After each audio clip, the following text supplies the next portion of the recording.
Morning, everyone. Good morning, everyone. Good morning, everyone. Good morning, everyone. Good morning, everyone. Good morning. Good morning, everyone. I'm on S2. Test 1, 2, 3, 4, 5, 6, 7, 8, 9, 10, 11, 12, 13, 14, 15. No, that's green.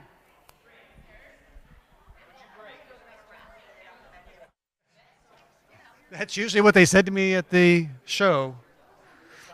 What? Did you break a mic? Test 1, 2. This is going through. This is up. That's up. This is down. This is at a good spot. That's a That's good test spot. 1, That's okay. 2, We're 3, running. 4, 5.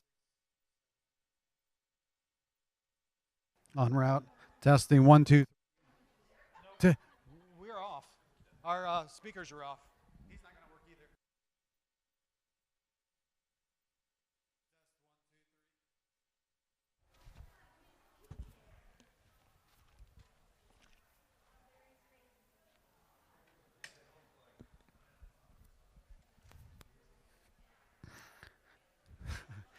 Testing 1, 2, 3. 1, 2, 3. Why? If you turn the speakers on, you can hear us from afar. Brian, you should turn my mic down. Right? Yeah. Nobody wanted to hear us today, so they turned us off. But because we both are former sound people, we know exactly what the problem was. Yeah. So, good morning, everybody, and we are starting our next chapter. And as you can see, there's only two of us today. We got rid of Jeff. We figured he talked too much, and we should send him away. So he is now in Texas, and so we will never see him Just again. kidding, Jeff. We Yeah. love you. Yes. So he is down there visiting the, I'm going to forget their names. Briggs, yeah. Griggs, Bob and Patty, and so they're down there in Texas, and so visiting with them next week. You're going to be gone? I'm going to be gone. Yeah, but you're lucky. You get me still. So Karl, I will hand it on over to you. Oh, thanks. So this week we are going to be talking about questions about the reach of love. Coincidentally enough, it's actually almost right in the middle of the book. So the love is pretty much always like the main point, right? We're supposed to love. It's the main point. Love the Lord and then love each other. And so this one is how to love your neighbor. And this one is it's a good chapter. It definitely makes you think and look at what we do. Martin Copenhagen talks about it in the beginning. We now take up some of the most challenging and radical questions Jesus asks, questions about the reach of love. And this particular chapter, it starts off with the parable of the Good Samaritan, and I'm going to read this one. This one's out of the ESV translation, so it should be the same as up there on the screen. And behold, a lawyer stood up and put him to the test, saying, "Teacher, what shall I do to inherit life?"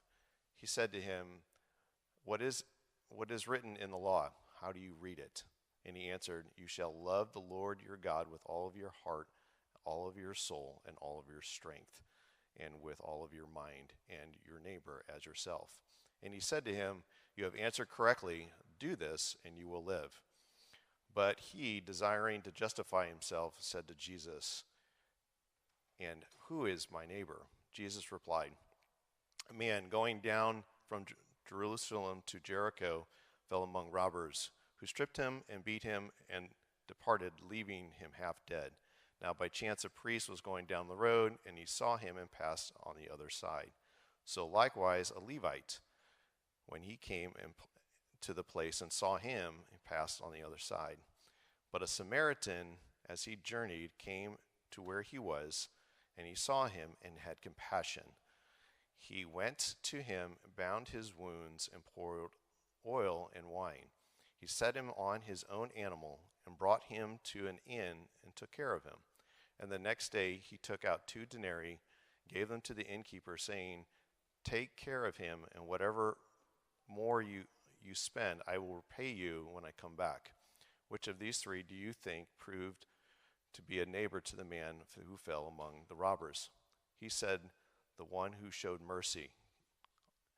And Jesus said to him, you go and do likewise. Interesting in this part here, and Jeff had brought up a picture of the slide of here of as it says, what is written in the law? How do you read it? And Jeff actually found this is actually something I did not know about. And you want to go ahead and talk about this part? Yeah, if you want to look at the guy, and he has on his head what is called the phylacteries, and this little box has these nice strings that go from the top of his head all the way down, wrapped around his body, all around his arms, and you can see there, and he's holding the law. Usually it's the Shema, which is here. What is it? Oh, no, I forgot. Lord, no, give me a second. I'll remember it in a minute. So he has the law in this little box, or a part of the law. And it says that, Hear, O Israel, the Lord thy God is one God. The Lord thy God is one. And so usually that's what's in that box, but it's the idea of the law, and it's all wrapped around him. And this phylacteries is what they call it. And so this is the guy that's probably standing there with a little box on his head and asking Jesus, what is on the law? So it's interesting. Can you imagine, this is the person who's asking Jesus, this question, and then he turns around and says, what is written? How do you read it? It's literally, wrapped around him. But in the parable, we see, there's two men, godly, lawful men, who went out of their way to not help, which is the opposite of what we see of Jesus. Jesus seems to go to everybody. The ending, I also like the ending of this particular parable, because the way he says, you go and do likewise. It's just the way of verses. The NIV has a different ending to it, but you can just tell in this, at least the way I look at it is, in the ESV, it's just like, here's that picture of the man who's got the law, he knows it all. It's like you're wasting my time. Don't bother me. Just do what you're supposed to do, and go do likewise. And also in this particular chapter, Martin shares a story about a Lloyd Van Vector and his wife, Marissy, I think that's how it's pronounced, during the 1970s. They were missionaries for the United Church of Christ, and Lloyd, had a great relationship with the church that Martin is the associated minister at, and actually the same church that Lloyd had the position at the time. So they would do fundraisings to help for him and his wife to go and do their missionary work. On one particular trip, after they had raised some money for them to go, Lloyd was kidnapped by 11 armed Muslim sect that was in the Philippines that they were trying to convert some Muslims into Christianity. And the church got word of his kidnapping, and you can imagine that there was some choice words about these kidnappers taking Lloyd, and which were probably not nice things that they were saying. While Lloyd was being held captive, his wife had passed away.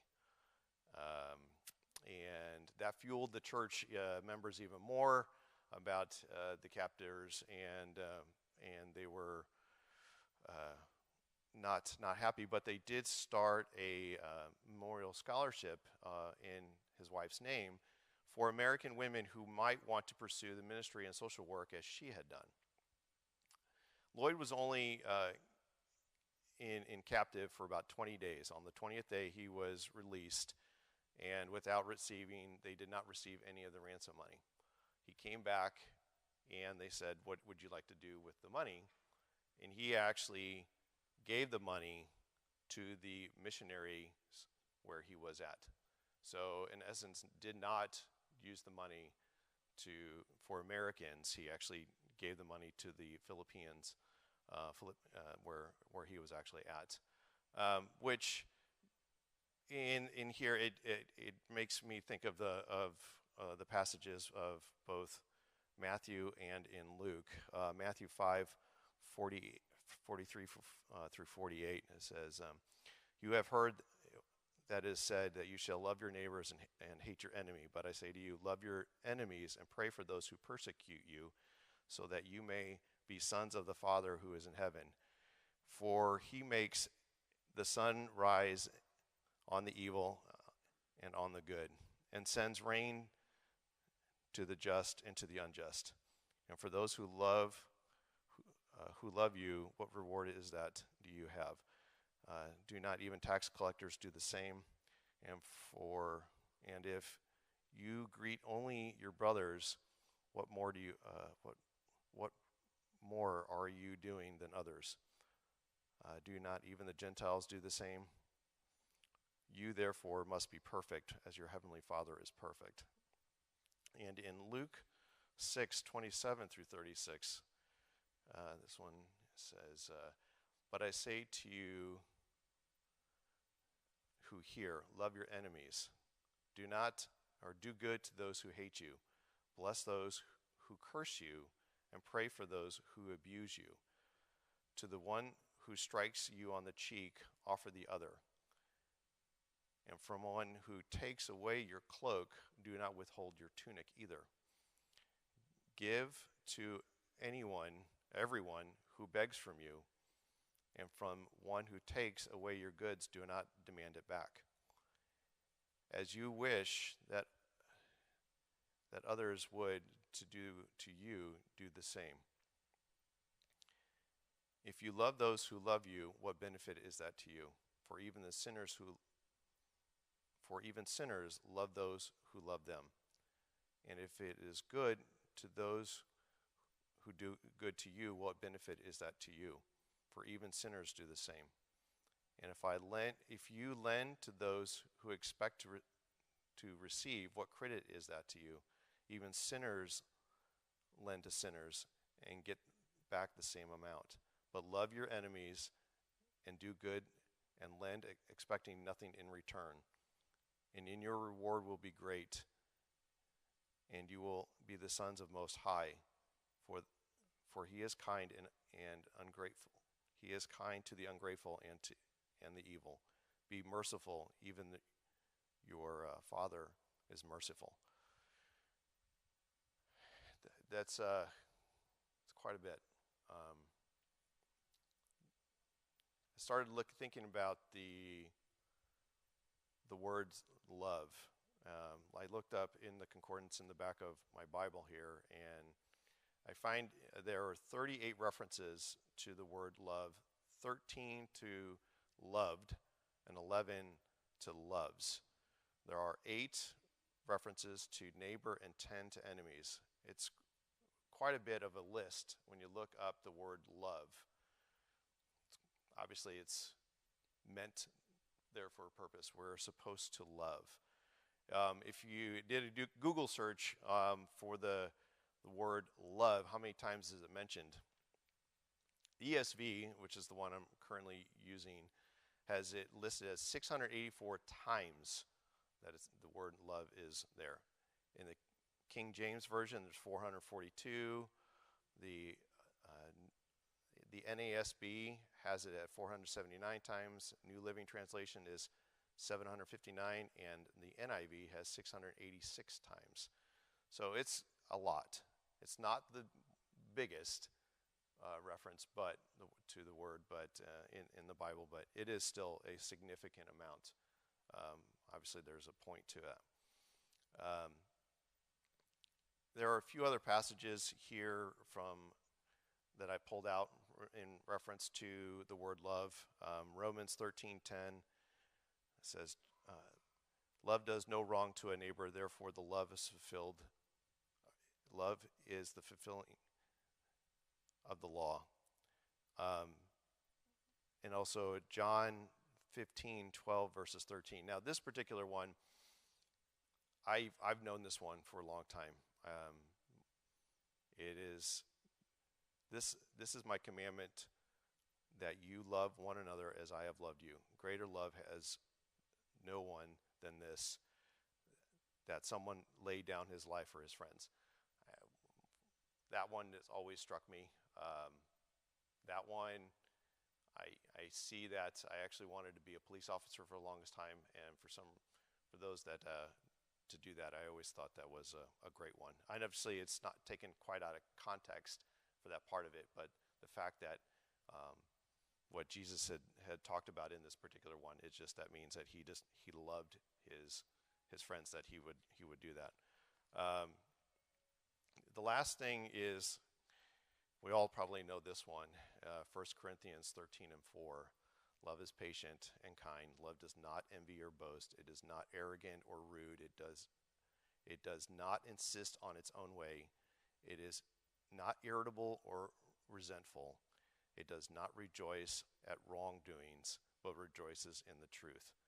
Love bears all things, believes all things, hopes all things, endures all things. Sums up pretty much everything about what we should be doing when we're supposed to love each other. In that, the question that comes back around is the beginning is, how do you read it, and how do you love your neighbor? This one's a hard one. I think this is probably, I told Jeff this is my chapter. We had done like a whole, okay, who's going to be doing what? And they're like, how about you do love? And I'm like, okay. And as I started doing it, so I'm like, oh my goodness, I think you guys gave me the hardest one. And they both go, oh, we think this is the easiest one. I'm like, we're talking about love. I mean, we're talking about how we're supposed to love one another, how we're supposed to do these things. It's not easy. It's not easy. I mean, especially when you read it, it's easy, but it's not easy to do. It is, again, one of the hardest things to do. I think may not be how many laws, over 600 laws they were supposed to do. This one is probably the hardest one for them to do. Yeah, and I think it's sort of funny that, maybe funny, let's say is a good word, that Jesus gets asked the question about the law, and like you're saying, there's 636 or whatever it is, and Jesus comes back and he's like, the law is great. No, he doesn't. He just stops there and he's like, so let me ask you, what is written in the law? Mm-hmm. How do you read it? And he goes in and he talks about love. So he doesn't even mention any of these famous passages about the law. Now, from Jewish history, he goes to the almost exact opposite of any law-abiding scribe or Pharisee or teacher of the law would do. He talks about the love of a Samaritan. So, and then he tells him at the end, you go and do likewise. So just the same thing as the Sabbath this morning with Jeff's sermon. It's this looking at the same thing, but with a completely different paradigm and perspective than you would have ever expected. The question is what that teacher of the law did after. It would have been interesting to see. Right. That's what Luke should have wrote for us. You should have talked to the teacher of the law and seen what he thought now 30 years after Jesus died. Yeah. So.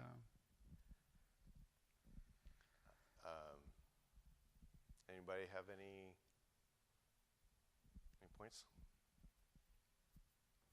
Wasn't for the lawyer, you wouldn't have the story of the Good Samaritan. So, But, the lawyer was trying to justify himself. Yeah. And thinking, just plugging. It's kind of funny how the thread of life flows through what you hear on Sunday mornings. Thinking back to Kaylin's, beginning this morning with talking about how, again, law, when it comes to the Sabbath, is something that, is volumes were written about it. And, Jesus comes along and just says, I'm the Lord of the Sabbath. And they killed him for saying that. I mean, that was when the persecution became from the authorities. In much the same way, Jeff's sermon this morning, it goes back to good and evil. And where does that come from? Well, God put the tree of, knowledge of good and evil in the garden, and he made us in his image. And the problem with life today is God still gives every person free will to decide whether you want to come to Jesus or not. He never forces you. Mm-hmm. And that's because of love. And yet, you can see truth, like Pilate, asked Jesus, what is truth? It could be standing before you and you can't see it. And so every one of us needs a Savior because we can't really see ourselves except in the stories that come from the gospel. Mm-hmm. Jesus' story of the Good Samaritan shows that, he's dumping on the establishment. The priest and the Levi, walked by. They didn't have compassion. And, he kept rubbing it into the noses of the elite people who were in charge, who were thinking that they were in charge when he's going, no, you're really not. Mm-hmm. And it's the same battle today. Who's in charge of your life? If you put anything before Jesus, it's an idol. And, there's nothing new under the sun. It's the same struggle that Cain and Abel had when God told Cain, you got to learn how to deal with it. It sits out there all the time. And we're all going to screw up, and we're all in need of mercy and grace. But the phylactery is a great, here you're hiding yourself in the law. I had a Jewish partner that, told me that we never could understand what Sabbath means because we didn't have phylacteries. And, I just kind of said, well, maybe the Sabbath has been given to us in a different way. And, of course, that wasn't real helpful for him. But to me, the Sabbath is every day of your life now because we are in the age of the Gentiles. It's different than it was from the Old Covenant. But the mercy and the grace that comes from God has been the same ever since the beginning. So it all fits together in kind of a strange way. Mm-hmm. But I'm thankful that we have the story of the Good Samaritan, so we'll give the lawyer credit for that one.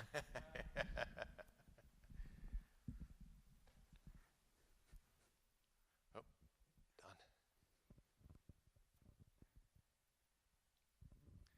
done. You're absolutely right, Karl. This is really a hard concept because it was so foreign to our nature. It's our nature is to be the opposite of what Jesus is describing. Our nature is to covet, is to be jealous, is to seek our own good, and so forth. So love becomes very much a choice, and I think Jesus is trying to make that very clear. When he says, love is like the story of the Samaritan, the Good Samaritan who had to make a choice, that I could walk on by too, but I know what the right thing is to do, and I know what love is. So I think, it's that whole idea of the sinful nature that we struggle with all the time, and the choice that we can make to not succumb to that and make the choice of love. I love the Beatitudes because, Jesus said, you've heard it said, that it's wrong to kill, Well, of course, but he says it's even more than that, and you have to really change your attitude, change your choices, change every bit of your life to make a decision to love, or you'll fall right back into that list of, the things that we don't want to do. So, he was a master teacher. He knew how to turn everything upside down, but in a way that people had to listen and be challenged. And I think they said Jesus was the great questionnaire. Yeah. Right? He was able Yeah, to. that's in the book somewhere in one of the introductions, I think. So, yeah, it's interesting. So as you take the picture of this changing of the way you think. So, I mean, the whole idea of the law was always about making fences. And if you think about your house and you're making this fence around the sin, or you can think about the sin is on the outside and you're on the inside protected by it. And really, if you think about the story, these two guys that are walking most likely towards Jerusalem, they are going to somewhere that they consider holy. But part of their life and their mindset of being legalistic is that they want to stay clean. They've made it to where everything is about being clean so that you can go be in front of God. Whether you're serving inside the temple, serving outside the temple, doing this, doing that.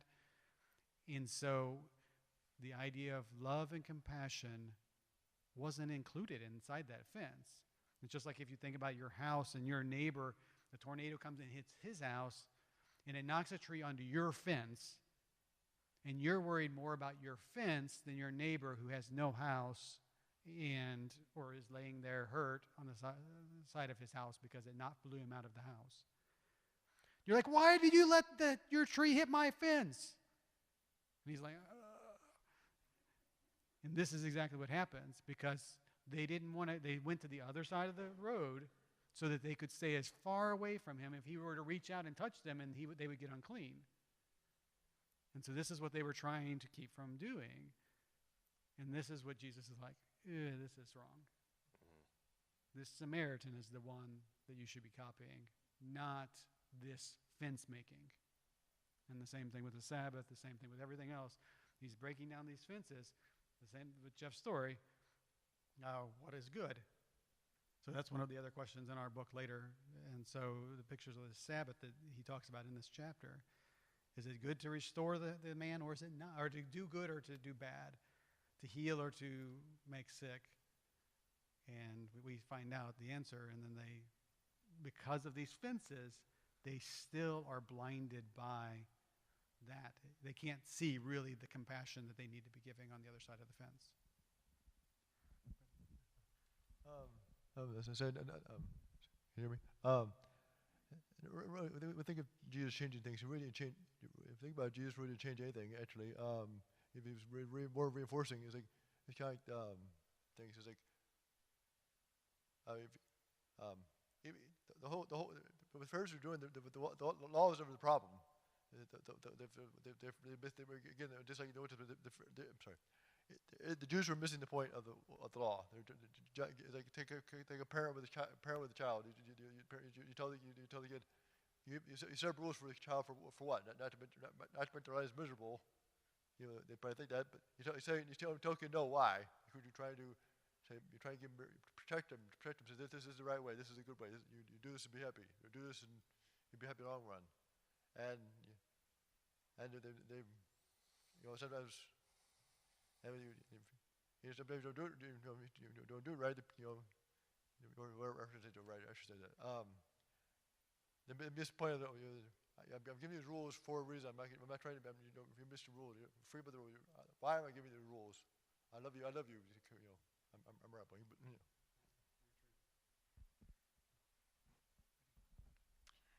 I have often felt for a long time that we don't understand the word love.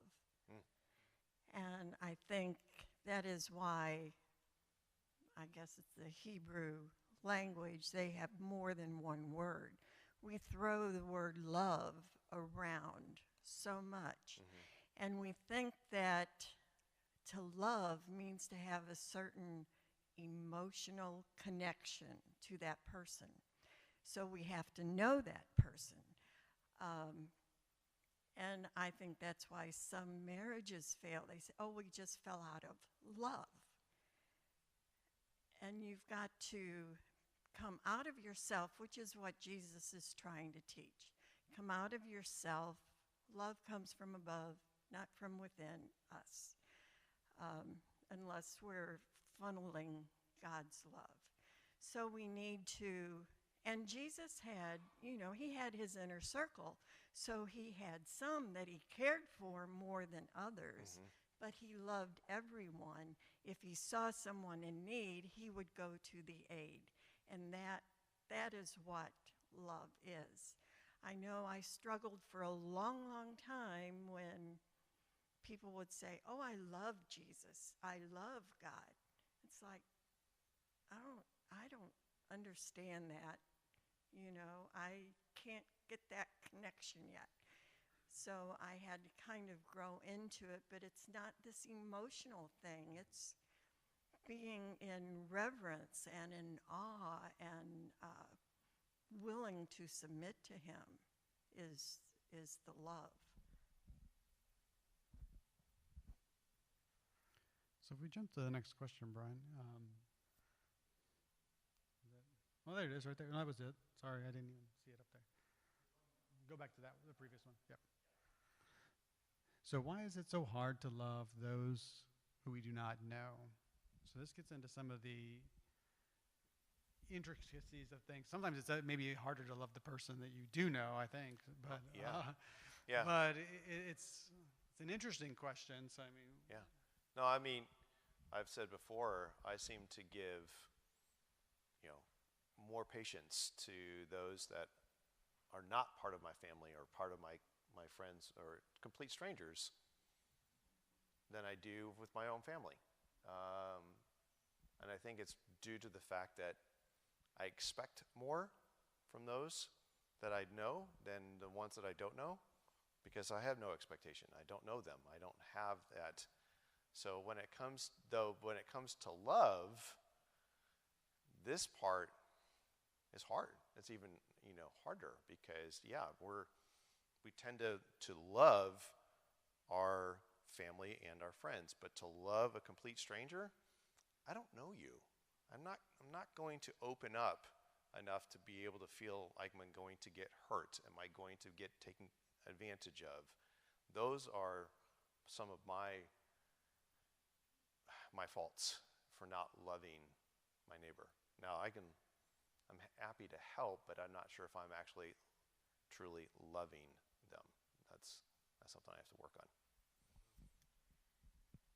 So it sounds like the issue is your expectation of what you'll get back. It's possible. And not wanting to be hurt. Sure. And sometimes loving someone we do not know, it just interferes with my lifestyle. It might not be convenient. Yeah. Just like the two men going to Jerusalem or from Jerusalem to Jericho. It wasn't convenient for them. And so again, it's all about me. Yeah. It's all about me. And so my family, I don't feel like I need to impress them, but someone else that I don't know, before I can love them, I feel like, well, maybe they need to accept me first.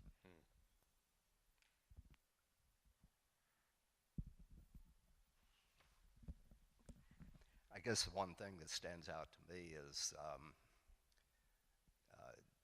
the Samaritan who helped knew one thing about the man who had been robbed and beaten, and that was that he needed help.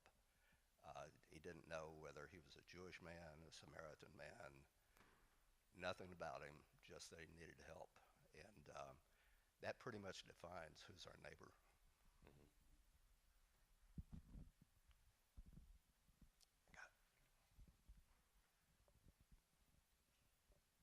And to add to that, Tim, is the help was kind of interesting as you try to understand love, because once he helped, did you notice he didn't feel like he had to stay, right? He did what he felt needed to be helped. He gave the money and got the person into a comfortable shelter, and then he left. And so sometimes that's what can make love complicated, like you were talking about, is to understand the boundaries and where can we help. We sometimes, I think, in our society today, we would think that we would have to be there and stay there the whole time and take a road that we really don't have to. He got him to where he felt he could get his help, and then he kind of went on and said, "I'll take care of that." In the same vein, to me, it's kind of like, remember when the the rich young ruler came to Jesus and talks to him. Jesus basically shares to him what his needs are, and then he walks away. Well, in our society, I think we would have been tapping him on the back as he walked away. We would have felt like love would have been, we'd had to be tapping him as he leave and go, well, wait, and try. But Jesus let him walk away. And so love has its complications, I think partially because of how we might distort it in our own experiences and cultures of what it means, and maybe attach some things that aren't necessarily attached to it. But we know that Jesus didn't follow him, and yet Jesus is the ultimate lover. So kind of interesting about its complexities, I think. Yeah, I had to include on there this idea of unconditional love that we're thinking, or that we talk about a lot of times. Like we say, well, that's just love this way or that way, and then unconditional love is that where you just have it keeps on going. And this is what we have seen in Jesus in that rich young ruler situation, that you love so much that you give the information, but you're willing to let them make the choice on that. Because it's not the thing of that push to make them agree with you. You have to do it. If you don't, I'm just going to keep bugging you until you do. And if not, I'm just going to keep going. That's not unconditional love. It's not that it's not love, but your condition is on that they do what you want them to do. Where Jesus was willing to still love the guy as he walked away. Because it said, I think it says right after, and Jesus or he was sad. I guess the young guy was sad that because he wasn't willing to do that. So, and similarly, the next question gets into the idea of how far does your love reach? As we saw this picture of the Samaritan reaching out and taking care of the guy, the rich young ruler scenario where Jesus shares his love with the guy there. So what about your love? And this may be more of those internal question kind of thing.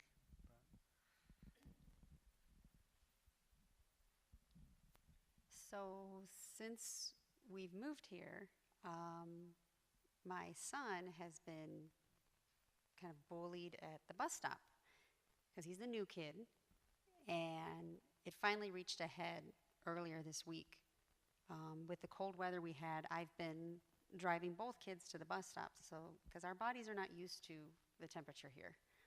And so I've been one of those moms, keeping them extra warm, and so we sit in the warm car. Well, the one boy, he's in 5th grade, my son's in 3rd, and he just thought, why, that is so weird. Your mommy's driving you to the bus.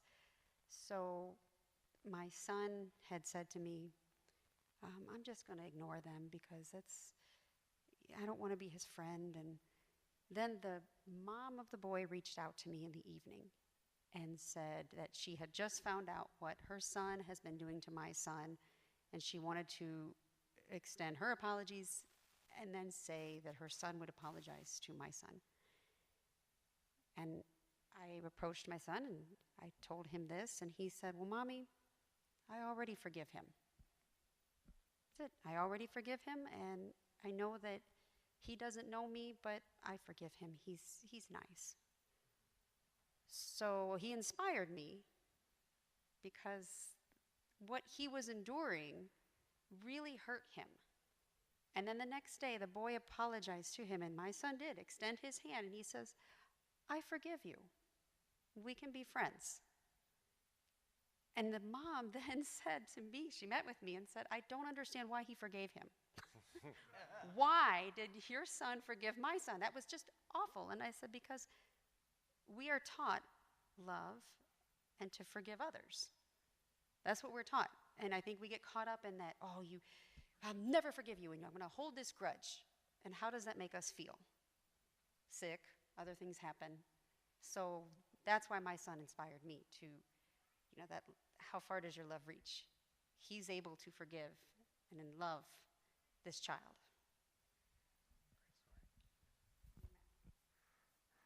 Yeah, as we see Jesus on the cross, or we see Stephen being stoned, and God forgive them for what they're doing.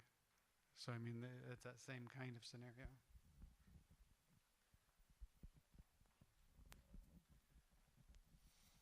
so how far does your love reach? And, Betty talked about inconvenience and you talked about the Pharisee, so he's on his way to church. So he has a goal. And his worry is that if he helps this person, he will not be able to reach his goal. And it's a good goal. It's a desirable thing. And if he steps in, it's going to change it. And so a lot of us have goals in our lives.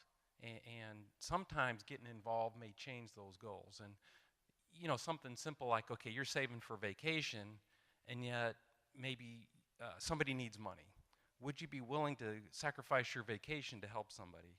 Or these kinds of things. It's, we talked about love isn't an emotional connection with somebody, but, willing to help them. And so, a lot of times in my life, it's, I don't want to be inconvenienced. I've got goals that are good goals, but I'm not ready to sacrifice those for somebody else. I think on how far does my love reach? I think my reach is pretty short. I have grown up with tough love. You figure it out. You'll be okay.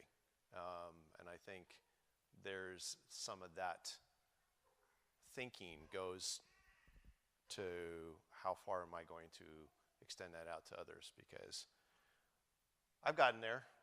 You can do it. You'll be all right. And you don't need my help. You'll figure it out. It's the wrong thinking. It's the wrong, but that's just kind of, I think that's almost ingrained in me in a way that you'll figure it out. You'll be all right. I think one of the things I've learned as I've aged in life is that I think my reach of love is related to my depth of trust in the Lord. And what I've learned inside myself is that I think the reason they're connected is because as trust grows, like Brett was talking about, this is what triggered me in the thoughts, is that I can be vulnerable to other people when I trust that the Lord is in control of me and my life. I can give away my money because the Lord will, He will take care of me to the level He thinks needs to be taken care of. I can make myself vulnerable, like your son did, because if I'm hurt and sad, I can take that to the Lord and give it to Him. Doesn't mean I'm not, we live in this physical world. I'm going to be sad. I might go without. I might not get to have things the way I want them or to the level of niceties. But ultimately, I can do those things if I can trust. So I think there is a connection with trust that the Lord will take care of us to the need that He will as a father.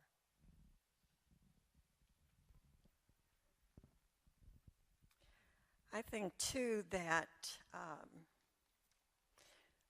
each of us are somewhere. We're here today, and our love reaches so far. As we grow into the nature of Jesus, our love will reach farther. And I think that is what we need to keep in mind, and it goes along with the trust. And it's all in our spiritual growth. So we know that our love needs to reach farther, and so that's where we try to grow into the nature of Jesus. Yes, I think through the ideas of how far love can reach, I think also we had another question. We're not going to put it up there because we're running out of time, but it was, how has your love ever reached too far or not reached far enough? And it's interesting, that scenario of this distance and how our loves can really be maybe too much or too little at times, whether it be the hard love or whether it be any other unconditional love.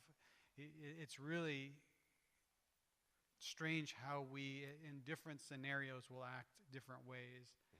And then we look back and it's like, oh my goodness, I was hateful. Or I was jealous, I was this or that. Oh, wow, I did really good. I overconvinced him. Yeah, but and that's where that whole picture of love is we struggle with.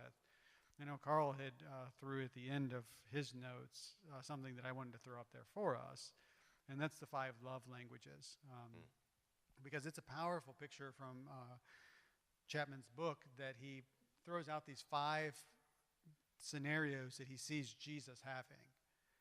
So usually we tend to think of it as, what is your love language? What is this? But the whole purpose of the book, so in the introduction, and then he drops Jesus out after the introduction into the very last chapter. And he's like, Jesus was all of them. This is our goal. It's not to just focus on my gifts of service or whatever it is. It's to take your gifts of service and let the others flow into your life as well, whether it be the words of affirmation or or acts of service, receiving gifts, quality time, or physical touch. It's allowing those, as we see Jesus, overarching in his life, his love flows so many different ways. But it's important that all of them, especially, you have the acts of service of the Samaritan this time, that Jesus uses that as the example, that compassion. So, Karl, the thoughts on this? No. So, I just in what Jeannie was just mentioning, though, it does. As I'm seeing myself changing, studying, and being more, following Jesus more, I can feel a change. I can feel my heart softening. And then with that, the love reaches. It's hard to explain, but it just goes. I don't feel the need anymore to not trust. I feel it coming out and wanting to give the love to people. And I truly do hope that it just grows. It just constantly grows. And I don't even think about consequences or getting something in return. It doesn't matter. And I honestly can feel that, and I love it. I actually do. I love that feeling. I love that change. Well, thank you, everybody, for being open about love. And we encourage you to have 5 love languages as opposed to 1 love language and the others just kicked out of the ring. But see how far your love can go this week. Have a great week, everybody.